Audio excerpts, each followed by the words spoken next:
Okay, for our fundamental theorem worksheet 2, the worksheet 2 is just applying the fundamental theorem, which ultimately is the one part that we've dealt with here is dealing with finding the derivative of these integral functions.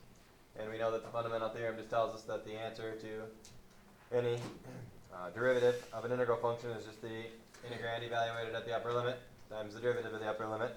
So these problems should not take terribly long here, because ultimately in the first one here, the integrand here is 3, and if we evaluate 3 at x, is there anywhere to put the x? No. So what's the answer? It's 3. Okay. And if we change that to 1, does that change anything? No. So still 3. 2t, we just put in the x, get 2x. 2x, of course. This one's going to be 2 minus 2x. 2 minus 2x. So again, this hopefully it was a piece of cake when you did this one, I hope. So sine x here should be our result from this one. And this one sine x also. Now here's where it gets really tricky. Okay? Right? Because we have a non-x upper limit here. So if we do 2 times 3x times 3, again, it's the integrand evaluated at the upper limit times the derivative of the upper limit. So the final answer then would be 18x. And in this one, the 2 sine x cosine x. So integrand evaluated at the upper limit times the derivative of the upper limit. And in general, this one would just be f of x. And in general with this one, it would be f of g of x, integrand evaluated at the upper limit times derivative of the upper limit. Right? And ultimately, what is the relationship between the integrand function and the integral function? So what is the relationship between the integrand function and the integral function?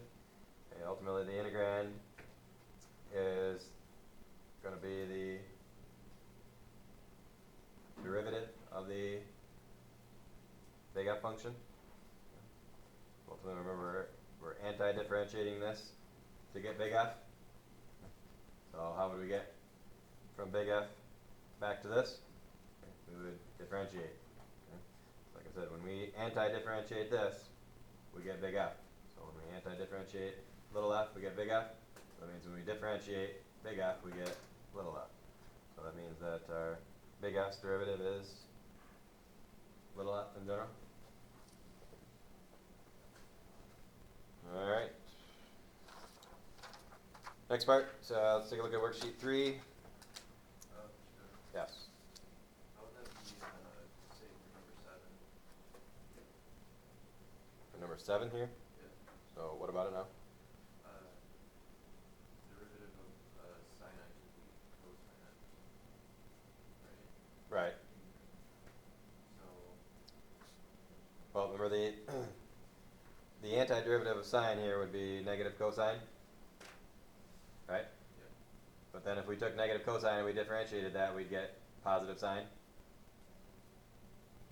So we're just going backwards. We're doing an antiderivative to get to big F. And then if we differentiate that, we'd get back to what we started with here, which was a sine x. So remember, if we differentiate negative cosine, we'd get negative sine. We'd be back to positive sine. Does that answer the question or not? All right. Well, let's see what we had here with worksheet 3. We have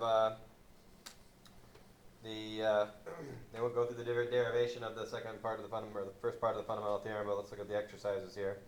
So it says I write a sentence to answer each of the following questions. It says here that h of t is the rate of change of the height conical pile of sand measured in feet per hour.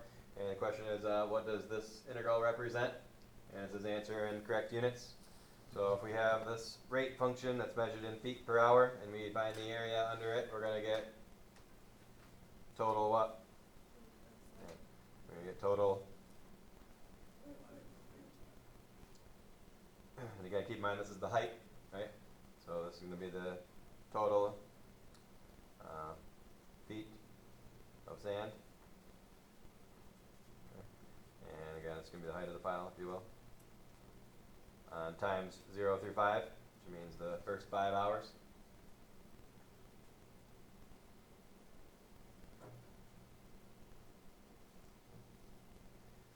Alright, this one represents a velocity in feet per second, so what does this represent?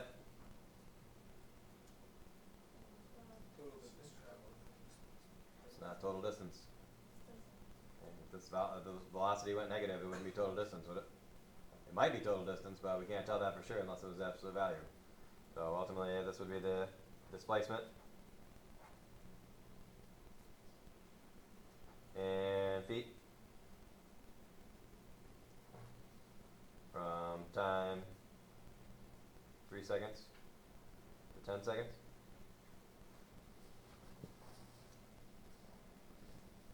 And how about number 3? Rate of growth of bacteria in a dish measured in number of bacteria per hour. What does this represent? Okay. This would represent the. And keep in mind that we have to be a little bit careful here, because just like velocity here, if this, most of the time when we have growing bacteria, this is not going to be a negative valued function, so it would give us total bacteria. Okay, but just per chance it did become negative at any time during that time frame, okay, then would it be the total number of bacteria? What would it be instead if it's not? Remember, keep in mind that displacement is just the change in position, right? So wouldn't this be the change in the amount of bacteria? And if it was positive, that would give us the total bacteria accumulated, essentially, wouldn't it? But if by chance that were a negative value anywhere in that time frame, then it wouldn't be total bacteria, because we ultimately would have some negative values. Okay, so we would just call this instead the change in bacteria. And again, from time 2 to time 6. So really, this is not necessarily the total feet of sand. This is the change in height.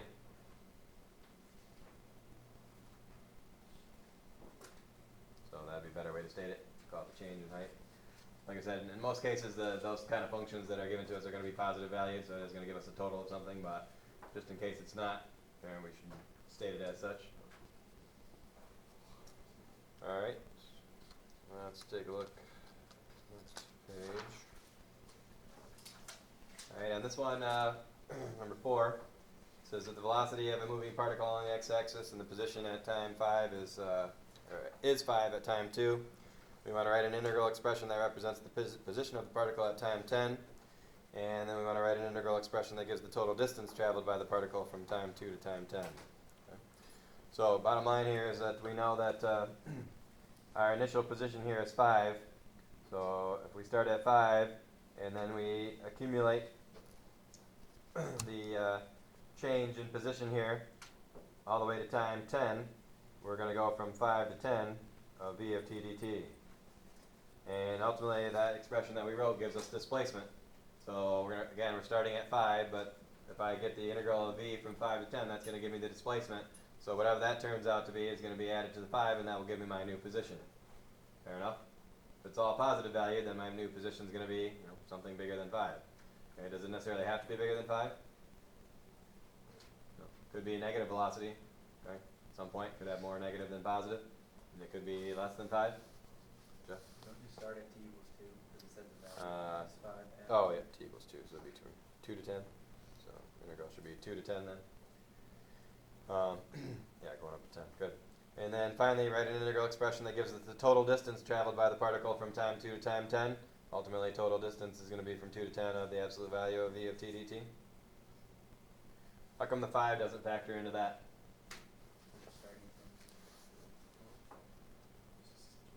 We just want the total distance traveled from 2 to 10. Does the 5, does where we start have anything to do with how far we traveled? No. Okay, so 5 has nothing to do with that expression. Alright, and number 5 says if P of t is the rate of growth of the rabbit population in rabbits per year, and there were 100 rabbits at time 0, which is 2005, write an integral expression that represents the rabbit population in 2007. So ultimately the 100 does factor in because we start out with 100 rabbits this time. And then we are going to add 0 to 2, so we're going 2 years. And our rabbit growth population is P of t dt. And ultimately, question on this one is, do we need the absolute values? I guess it wouldn't hurt to have them there, but ultimately, since they told us this is a rate of growth, right, then ultimately, if it's a rate of growth, then is it going to go negative? No. So we really don't need it based on the fact they told us it's a rate of growth. Like I said, if you made it, put an absolute value on a positive function, would it change anything? So it couldn't hurt to have it on there if you wanted to get the total. You know. Okay. Questions on either of those two? All right, let's take a look at got a couple problems here on worksheet 4 that came from the AP tests. Number 23 gives us a typical fundamental theorem problem. We have a derivative of an integral function, so we know the answer is the integrand evaluated at the upper limit. So sine of x to the 6th, because we have t cubed here. If we put an x squared in there, squared cubed gives us multiplied powers, so sine x to the 6th, but we also have to multiply that by 3x squared, and so therefore, let's see. Oh, I'm looking. I thought that was x cubed. That's not an x cubed. That's an x squared, so that'd be times 2x instead. So 2x times sine x to the 6th would go along with this one. Should be choice E on that one.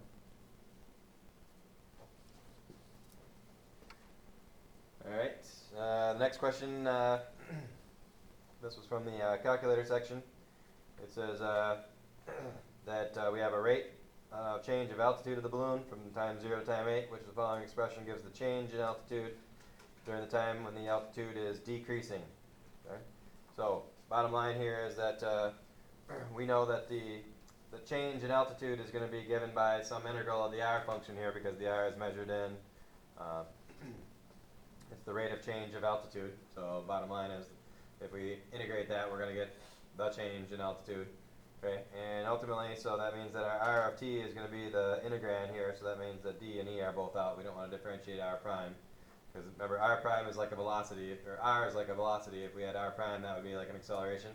And if we anti-differentiated acceleration, we'd get velocity. We don't want velocity. We want change in position. So that's why the A, B, and C are our only choices. And then the other issue here is what about the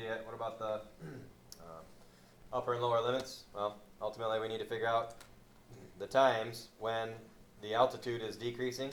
Okay, the altitude to be decreasing when the derivative is what?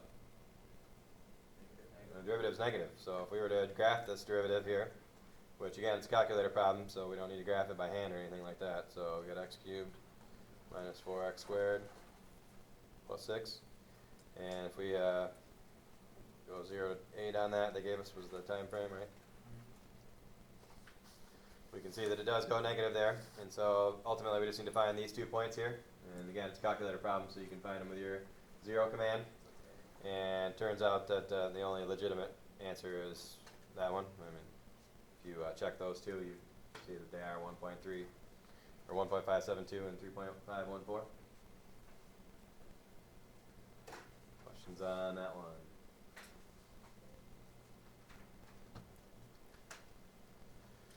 All right.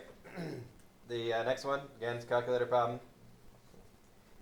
And it says that a particle moves along the x-axis so that, that's what that says right there. Do you agree? Okay. So that at time greater than 0, its acceleration is given by this function. If the velocity of the particle at time 2 is 1, then the velocity of the particle at time 2 is blank. All right, so bottom line here is that we know that if we want to find the velocity at a particular time, if we found a velocity equation, that would be great. However, if we try to anti-differentiate this, this is going to be a difficult integral to anti-differentiate. True? Okay. So the antiderivative of natural log, that's not a known derivative, so it's going to be difficult to do. But remember, we don't need that because we can write an integral function for this as such. Okay? Any antiderivative can be found by writing this as an integral function. Okay? And writing as our dummy variable x, and we know that the velocity is 2 at time 1, so if we put a 1 in there and we add a 2 out on the end there, that would give us an expression for v of t then, wouldn't it? Remember, if we can't find an antiderivative, we can always write an integral expression, and remember the initial condition is always going to be the x value of the initial condition is always our lower limit. Okay, x is our variable, and then out here we have to put our y coordinate of our initial condition. Okay, 'cause remember, if I put a 1 in here, what's that going to do? That's going to make this whole thing 0, and it's going to give me 2. So does this satisfy the fact that when I put in a 1 into the velocity, that I'm going to get 2? And also, again, this represents an antiderivative of this function. So bottom line here, though, is we want to know then what's the velocity at time 2. So what are we going to do? We're going to put a 2 in here. We want v of 2, so we're just going to do an integral from 1 to 2 of this, and then we're going to add 2 to it. So if we put our integral, so if we do our math 9, we have natural log of 1 plus 2 to the x is our integrand, and we're going 1 to 2. And we add 2 to that, get 3.346, which turns out to be choice E. So again, key issue is that we cannot find an antiderivative for that, more than likely. And if that's the case, then it doesn't matter if we can actually write one or not. We can always write an expression that gives an antiderivative by writing it as an integral function, okay, and working in our initial condition as such. Alright, and the next one, number 92, we got this g of x function, and it says negative 1 to 3, on which of the following intervals is g decreasing? So we want to know, when is g decreasing? Well, g would be decreasing when its derivative is what? When its derivative is negative. Well, what is the derivative of g? It's a fundamental theorem problem, isn't it? Just sine of x squared. True. So again, it's a calculator problem. So we put in our sine of x squared. In our window here, negative 1 to 3, it says.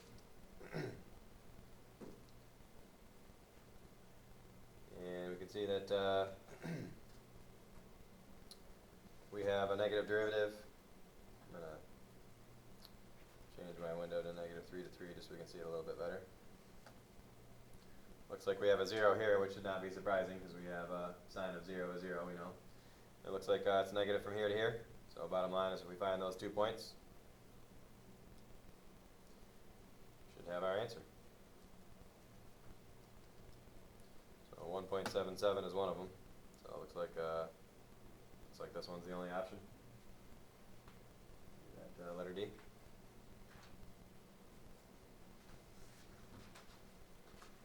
Questions on anything on that page? Okay, we will continue tomorrow with our worksheet 5.